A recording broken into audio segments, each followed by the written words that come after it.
Irregular period என்னதான் பண்றது? உங்க பிரச்சனைகளை கட்டுப்படுத்த லயன் டேட் சிரப் தினமும் 2 ஸ்பூன். பீகாரில் தனி பெரும்பான்மையுடன் வெற்றி பெற்று ஆட்சியை தக்க வைக்கும் என்டிஏ கூட்டணி. 89 இடங்களில் பாஜகவும் 85 தொகுதிகளில் ஜேடியுவும் வெற்றி பெற்று அசத்தல்.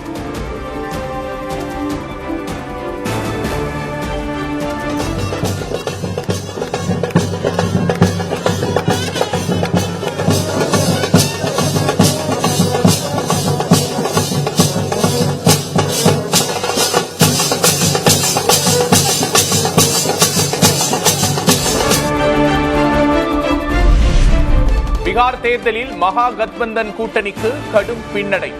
காங்கிரஸ் 6 தொகுதிகளிலும் ராஷ்டிரிய ஜனதா தளம் 25 இடங்களில் மட்டுமே வெற்றி பெற்று படுதோல்வி.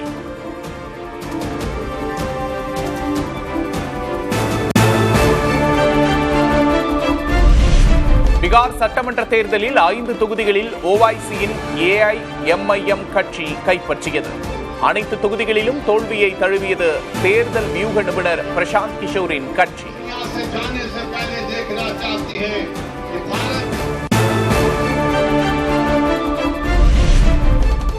பீகாரின் ராக்கோபூர் தொகுதியில் போட்டியிட்ட இந்தியா கூட்டணியின் முதல்வர் வேட்பாளர் தேஜஸ்வி யாதவ் போராடி வெற்றி. மகுவா தொகுதியில் லாலுவின் மகன் தேஜ் பிரதாப் யாதவ் தோல்வி.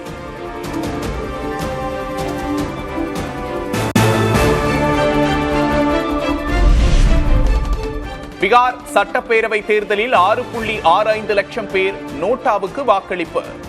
2020 தேர்தலை விட நடப்பு தேர்தலில் 0.18 விழுக்காடு அதிகரிப்பு.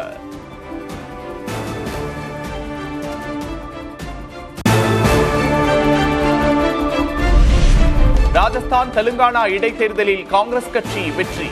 காஷ்மீரில் 2 தொகுதிகளில் தலா 1 இடங்களில் பாஜகவும் பிடிபி கட்சியும் கைப்பற்றியது.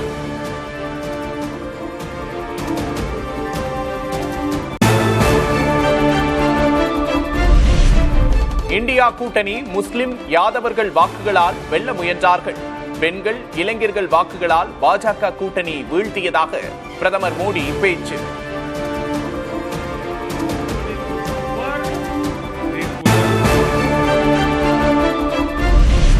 பீகாரை தொடர்ந்து மேற்கு வங்கம் தமிழ்நாட்டில் பாஜக வெற்றி பெறும். பீகாரில் மீண்டும் லாலுவின் ஜங்கிள் ராஜ்யம் ஆட்சியை பிடிக்காது எனவும் விமர்சனம்.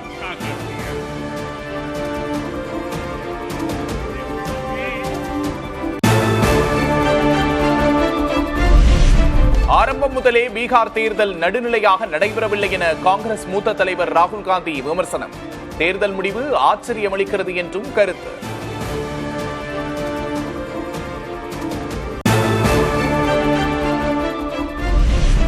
பீகார் தேர்தல் தோல்வியால் காங்கிரஸ் தொண்டர்கள் மனம் தளர வேண்டாம் என மல்லிகார்ஜுன் கார்கே அறிவுறுத்தல்.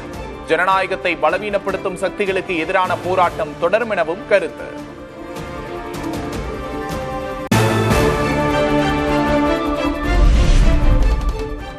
பிரதமர் மோடி தனக்கு அளித்த ஆதரவுக்கு நன்றி தெரிவிப்பதாக நிதிஷ்குமார் பதவி. மிகவும் வளர்ந்த மாநிலங்களின் பட்டியலில் பீகார் சேர்க்கப்படும் என உறுதி.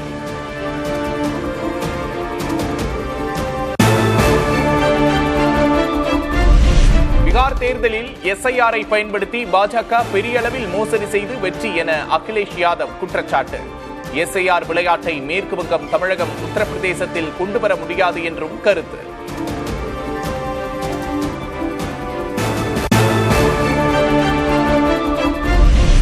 எஸ்ஐஆர் நடைமுறையால் மக்களின் வாக்குகள் பறிபோகும் சூழல் ஏற்பட்டிருப்பதாக முதல்வர் ஸ்டாலின் விமர்சனம். எங்கு போனாலும் வாக்காளர் பட்டியல் தீவிர சிறப்பு திருத்தம் பற்றியே பேச்சு என்றும் கருத்து.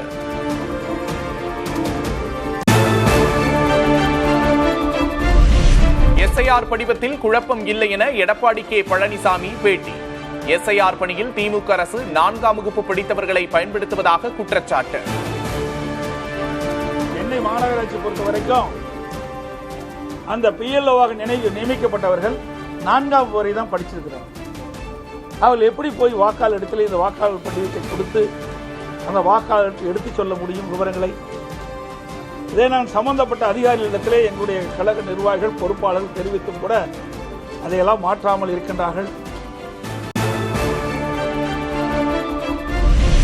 காரை போன்று 2026 தமிழகத்தில் தேசிய ஜனநாயக கூட்டணி வெற்றி பெறும் என நயினார் நாகேந்திரன் பேச்சு. மத்திய அரசு எதை செய்தாலும் முதல்வர் ஸ்டாலின் எதிர்த்துக் கொண்டே இருப்பதாகவும் குற்றச்சாட்டு.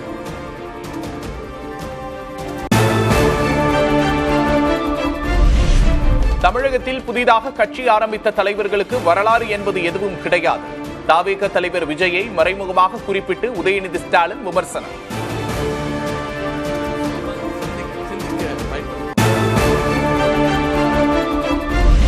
மீண்டும் 94,000ற்கு கீழ் வந்தது ஆபரண தங்கத்தின் விலை. ஒரே நாளில் சவரனுக்கு 1,280 ரூபாய் குறைந்தது.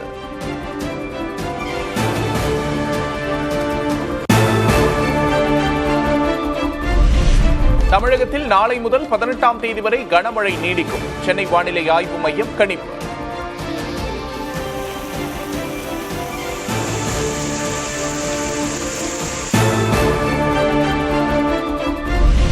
காஷ்மீரில் நௌகாம் காவல் நிலையத்தில் வெடிப்பொருட்கள் வெடித்த விபத்தில் 8 காவலர்கள் படுகாயம். ஹரியானாவிலிருந்து பறிமுதல் செய்யப்பட்டு காவல் நிலையத்தில் வைத்திருந்த போது ஏற்பட்ட சோகம்.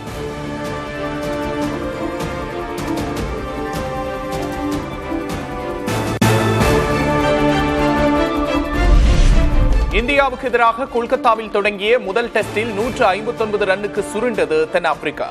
5 விக்கெட்டுகளை வீழ்த்தி அசத்திய ஜஸ்பிரீத் பும்ரா.